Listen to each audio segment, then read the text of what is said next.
নাহমাদুহু ওয়া নুসাল্লি আলা রাসূলিহিল কারীম, আম্মা বা'দ। বাংলাদেশ খেলাফত যুব মজলিস গাজীপুর জেলা শাখা কর্তৃক আয়োজিত আজকের এই ইফতার মাহফিলের সম্মানিত সভাপতি, প্রধান অতিথি, বিশেষ অতিথি এবং গাজীপুর জেলার দায়িত্বশীল বৃন্দ, ইফতারের আগ মুহূর্তে কথা বলার সময় নাই। দোয়া কবুলের হাদিস আসছে যে ইফতারের আগ মুহূর্তে যারা মুসলমান যারা রোজা রাখবেন তারা দোয়া করবেন, আল্লাহ সুবহানাহু ওয়া তাআলা সেই দোয়াকে কবুল করবেন। এই বিষয়টিকে সামনে রেখে আমি তিনটি কথা বলতে চাই। প্রথম কথা, আপনারা সবাই মিডিয়ার মাধ্যমে জানতে পেরেছেন,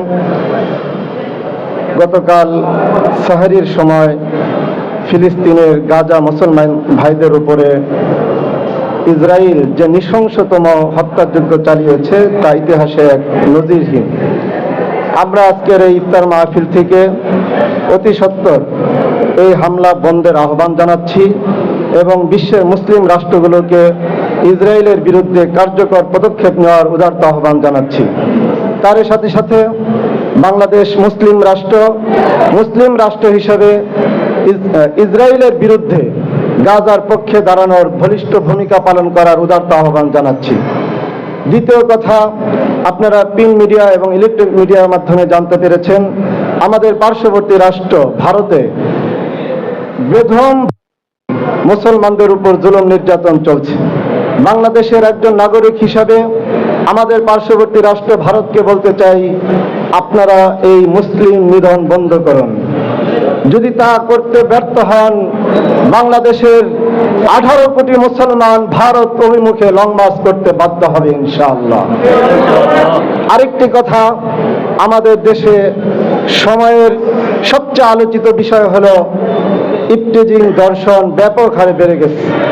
আমরা আজকের এই ইফতার মাহফিল থেকে বলতে চাই, গতানুগতিক আইন দিয়ে, সমসাময়িক আইন দিয়ে কশ্চিন কালেও এই দর্শন বন্ধ করা সম্ভব হবে না। যতক্ষণ পর্যন্ত কোরআনী আইন প্রতিষ্ঠিত না হবে ততক্ষণ পর্যন্ত দর্শন বন্ধ হবে না। বাংলাদেশ খেলাফত যুব মজলিস এটাই চায়, বাংলাদেশ আল্লাহর জমিন, আল্লাহর এই রাষ্ট্রে বিধান চলবে, আল্লাহর শাসন ব্যবস্থা চলবে, কোরআনী শাসন ব্যবস্থা। এই কোরআনী শাসন ব্যবস্থা প্রতিষ্ঠিত করার জন্য আপনারা কারাগারে রাজি আছেন। আল্লাহ সুবহানাহু ওয়া তাআলা আমাদেরকে কবুল করুক। আর একটা দাবি জানাচ্ছি, যদি ইসরায়েল এই ফিলিস্তিনে হামলা বন্ধ না করে, গাজা, মসজিদে আকসা, ফিলিস্তিন স্বাধীন হবে ইনশাআল্লাহ। সেই স্বাধীনতার যুদ্ধে কারা কারা জীবন দেওয়ার জন্য তৈরি আছেন। আল্লাহ সুবহানাহু ওয়া তাআলা আমাদের সবাইকে কবুল করুক, আমিন।